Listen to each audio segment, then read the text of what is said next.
Bonjour, aujourd'hui nous allons vous présenter une vidéo sur les injections et les prélèvements sanguins chez les ovins. Pour commencer, il faut savoir qu'il y a trois types d'injections qui sont les plus utilisées chez les ovins. L'injection intraveineuse utilisée généralement pour l'administration des médicaments ou de solutés, comme lors d'une injection de soluté glucosé ou du calcium pour une brebis souffrant d'hypoglycémie ou d'hypocalcémie lors du péripartum.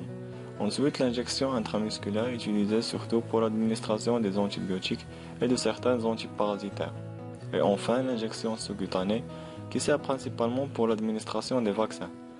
Pour l'injection intraveineuse, il est recommandé de tendre le site d'injection, ensuite localiser la veine jugulaire en plaçant un garrot à la base de l'encolure.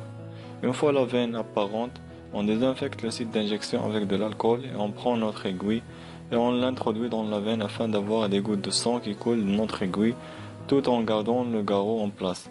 Une fois dedans, on la prolonge dans la lumière de la veine, on met la seringue et on injecte notre produit tout en faisant une ou deux aspirations lors de l'injection pour vérifier qu'on est toujours dans la veine. À la fin de l'injection, on enlève le garrot, on tire l'aiguille avec la seringue et on met notre pouce sur le point d'injection pour éviter la formation d'hématomes. Pour l'injection intramusculaire, il existe deux sites préconisés pour cette injection qui sont la région de la cuisse et la région de l'encolure. Mais généralement c'est la deuxième qui est la plus utilisée car elle épargne le gigot de toute lésion qui peut causer sa saisie à l'abattoir.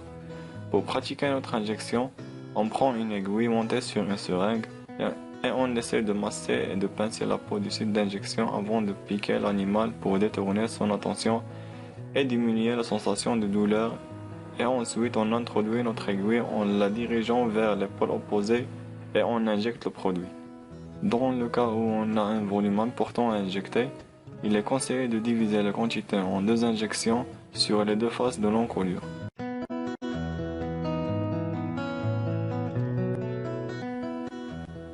Pour l'injection sous-cutanée, on la pratique généralement au niveau du pli de peau des aisselles, mais elle peut aussi être pratiquée au niveau de la région du garrot entre les deux épaules.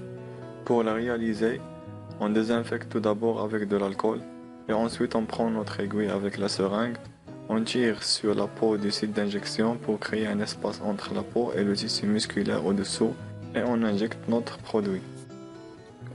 Concernant le prélèvement sanguin chez les ovins, on peut le réaliser soit à l'aide d'un tube vacutaire, soit à l'aide d'une simple seringue. Tout dépend en fait de la finalité de notre prélèvement. Pour le réaliser, on suit les mêmes étapes d'une injection intraveineuse. On tend le site du prélèvement, on désinfecte avec de l'alcool, on monte l'aiguille sur le porte-aiguille et on met notre garrot.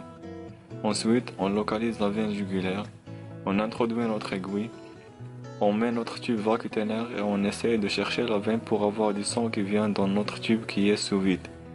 Une fois le tube rempli, on l'enlève tout en gardant le garrot et l'aiguille en place. Et par la suite, on tire l'aiguille et on met une pression par le pouce pour éviter la formation d'hématomes. Et pour finir, on note sur le tube le numéro de l'animal et surtout la date et l'heure du prélèvement et on met le tube au froid sous une température de 4 degrés Celsius.